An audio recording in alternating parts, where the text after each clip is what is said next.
ನಮಸ್ಕಾರ ವೀಕ್ಷಕರೇ, ಶ್ರೀಕಾಂತ್ ಮಠಪತಿ ಸಾರಥ್ಯದಲ್ಲಿ SM ಸುದ್ದಿಮಿತ್ರ ಚಾನಲ್ಗೆ ಸ್ವಾಗತ ಸುಸ್ವಾಗತ. ಬಾಗಲಕೋಟೆ ಜಿಲ್ಲೆಯ ಜಮಖಂಡಿ ಉಪವಿಭಾಗಾಧಿಕಾರಿಗಳಾದ ಶ್ವೇತಾ ಬಿಡ್ಕರ್ ಸರ್ಕಾರಿ ವಾಹನ ಜಪ್ತಿ ಮಾಡಲಾಗಿದೆ. ಮುಧೋಳ ತಾಲೂಕಿನ ಬೆಳಗಲಿ ಗ್ರಾಮದ ಬಾಳಪ್ಪ ನಿಂಗಪ್ಪ ಕಪ್ಪಲಗುದ್ದಿ, ದರ್ಯಪ್ಪ ಮುತ್ತಪ್ಪ ಕಪ್ಪಲಗುದ್ದಿ ಎಂಬ ರೈತರ ಜಮೀನು ಭೂಸ್ವಾಧೀನ ಮಾಡಲಾಗಿತ್ತು. ನ್ಯಾಯಾಲಯದ ಆದೇಶದ ಮೇರೆಗೆ ಕೆರೆ ನಿರ್ಮಾಣಕ್ಕೆ ಸರ್ಕಾರ 4 ಎಕರೆ 28 ಗುಂಟೆ ಜಮೀನು ಭೂ ಸ್ವಾಧೀನಪಡಿಸಿಕೊಂಡು ಪರಿಹಾರ ನೀಡಲಿಲ್ಲ.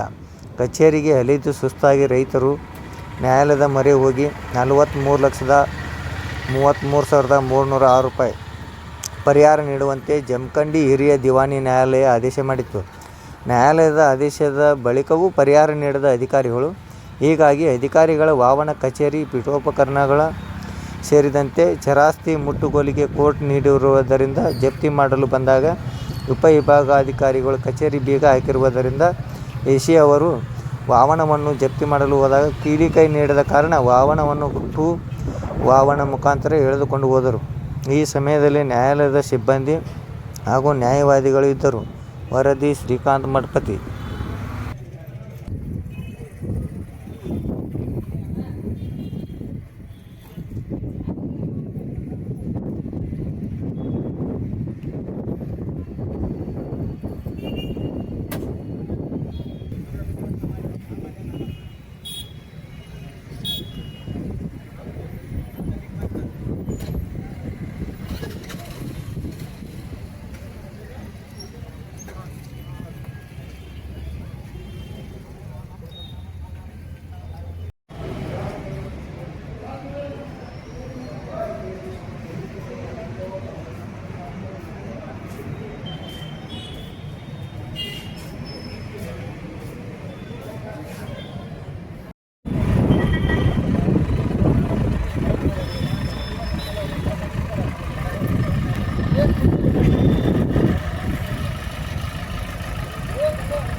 ಜೀಪ್ ಹಿಡಿದೇವೆ ಏನಕ್ಕೆ